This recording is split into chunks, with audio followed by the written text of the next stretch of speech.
प्रिय विद्यार्थियों, मैं doctor S N. Rajpurohit, associate professor political science department, MLB government college Nokha से selected political system BA part second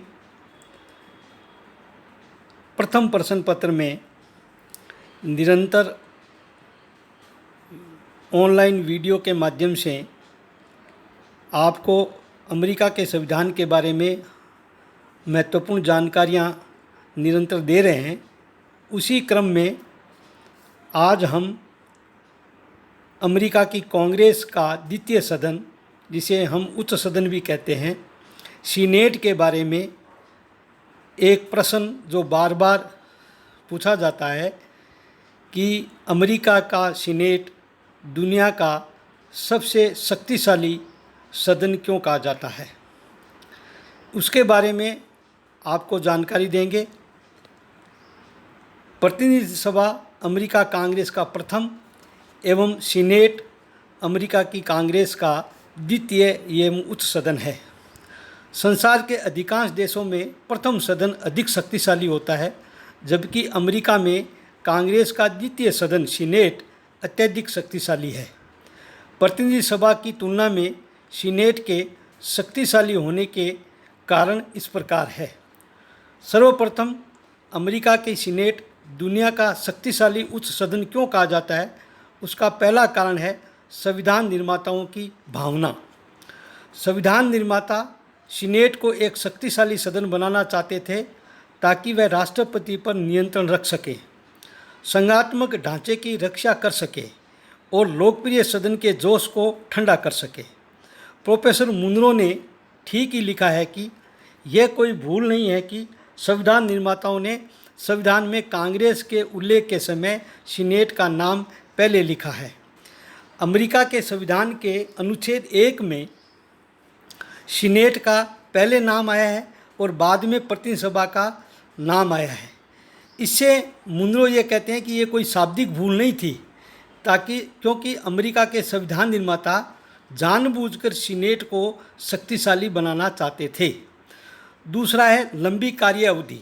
senate की अवधि प्रतिनिधि सभा की तुलना में तिगुनी है। जबकि प्रतिनिधि सभा का कार्यकाल 2 वर्ष के लिए चुना जाता है, तो सीनेट 6 वर्ष के लिए चुनी जाती है। सीनेट एक स्थायी सदन है। प्रतिनिधि सभा के सदस्यों को अपने चुनाव के बाद ही अगले चुनाव की चिंता लग जाती है, जबकि सीनेटर को 6 वर्ष तक अपने चुनाव की चिंता नहीं रहती है। प्रोफेसर लास्की के अनुसार सीनेट की लंबी अवधि यदि उसमें योग्यता है तो विशाल व्यक्तित्व उत्पन्न करने का अवसर भी देती है तथा वह प्रतिनिधि सभा के साधारण सदस्यों के मुकाबले में अच्छे और विस्तृत दृष्टिकोण से समस्याओं पर विचार कर सकती है। सीनेट एक गौरवशाली संस्था। अपनी महत्वपूर्ण शक्तियों के कारण सीनेट एक गौरवशाली संस्था बन गई है। अमेरिका के राजनीतिज्ञों की यह एक महत्वाकांक्षा रहती है कि वे सीनेट के सदस्य बने। सीनेट का सदस्य बनना अत्यधिक सम्मान और प्रतिष्ठा का विषय भी माना जाता है। सीनेट का स्तर इतना ऊंचा है कि पोर्टर के अनुसार अमेरिका के सभी बड़े राजनीतिज्ञ यहीं से राष्ट्रीय स्तर पर जगमगाने लगते हैं। सीनेट का प्रत्यक्ष निर्वाचन। आजकल सीनेट का प्रत्यक्ष निर्वाचन होता है तथा सीनेट के सदस्य जनता के प्रतिनिधि माने जाने लगे हैं। पहले वे राज्यों के विधानमंडलों द्वारा चुने जाते थे, इसलिए अब सीनेट की लोकप्रियता प्रतिनिधि सभा की तुलना में कम न रही गई है। सीनेट इस लोकप्रियता में प्रतिनिधि सदन से एक कदम आगे बढ़ गई है, क्योंकि जहां प्रतिनिधि सभा के सदस्य अपने स्थानीय चुनाव क्षेत्रों का प्रतिनिधित्व करते हैं, वहां सीनेट के सदस्य समूचे राज्य का प्रतिनिधित्व करते हैं। 5वां, सीनेट का लघु आकार। सीनेट के इतने अधिक शक्तिशाली होने का एक अन्य कारण उसकी रचना व उसकी क्रिया प्रणाली है। सीनेट में केवल 100 सदस्यों की एक छोटी सी सभा है, जो उन समस्याओं पर जो उनके समक्ष रखी जाती है, लगभग 435 सदस्यों की प्रतिनिधि सभा से अधिक अच्छी तरह विचार कर सकती है। परिणाम स्वरूप जनता की दृष्टि से में उसका सम्मान बढ़ता है और वह दिन प्रतिदिन शक्तिशाली होती जाती है। प्रोफेसर लास्की ने लिखा है, इसके छोटे स्वरूप के कारण इसमें विपक्षी दलों या विपक्षी गुटों में वह द्वेष भाव उत्पन्न नहीं होता है जो प्राय इंग्लैंड की कॉमन सभा में हो जाता है। सीनेट में वाद विवाद की स्वतंत्रता। सीनेट की कार्यविधि ऐसी है कि उसमें सदस्यों के बोलने का समय निश्चित नहीं किया गया है। वहाँ कोई भी सदस्य कितने ही समय तक बोल सकता है। इसको फिलिबस्टर कहा जाता है। परिणाम स्वरूप यहाँ विषयों पर विचार अधिक पूर्णता के साथ होता है। सीनेट में बोलने के लिए अधिक समय मिल जाता है, इसलिए प्रतिभाशाली व्यक्ति सीनेट का सदस्य बनना पसंद करते हैं। सदस्यों की संख्या बहुत अधिक होने के कारण प्रतिनिधि सभा में बोलने के लिए कम समय मिलता है। सीनेट की विशेष शक्तियाँ। प्रतिनिधि सदन की तुलना में सीनेट को संविधान द्वारा कतिपय महत्वपूर्ण शक्तियाँ प्रदान की गई है। राष्ट्रपति द्वारा की जाने वाली महत्वपूर्ण नीतियों का पुष्टिकरण सीनेट द्वारा ही आवश्यक है। राष्ट्रपति द्वारा की गई सभी संधियों पर सीनेट की स्वीकृति आवश्यक है तथा सीनेट को जांच की महत्वपूर्ण शक्ति प्राप्त है।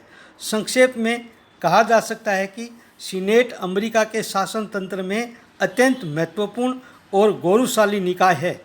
मेडिसन के शब्दों में वहाँ जनता की रक्षा उसके शासकों से करती है, जनता की रक्षा उसके कानूनों से करती है तथा जनता की रक्षा अपनी स्वयं की कुभावनाओं से करती है।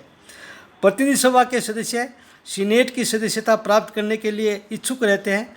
अमेरिका में जिन राजनीतिज्ञों का महत्व रहता है वे अवश्य ही सीनेट के सदस्य रह चुके होते हैं। राष्ट्रपति, उपराष्ट्रपति तथा राज्यपाल बनने के लिए सीनेट ही महत्वपूर्ण सीढ़ी है। राष्ट्रपति के मंत्रिमंडल के सदस्यों की तुलना में सीनेटर अधिक सम्मान प्राप्त करते हैं। यह ठीक ही कहा गया है कि कई कार्य ऐसे हैं जो सीनेट और प्रतिनिधि सभा आपसी सहयोग से और राष्ट्रपति के सहयोग के बिना कर सकते हैं। अब कुछ ऐसे हैं जो राष्ट्रपति और सीनेट प्रतिनिधि सभा के सहयोग के बिना कर सकते हैं, किंतु ऐसा कोई भी कार्य नहीं है जो सीनेट की सहायता के बिना केवल राष्ट्रपति और प्रतिनिधि सभा सहयोग से किया जा सके।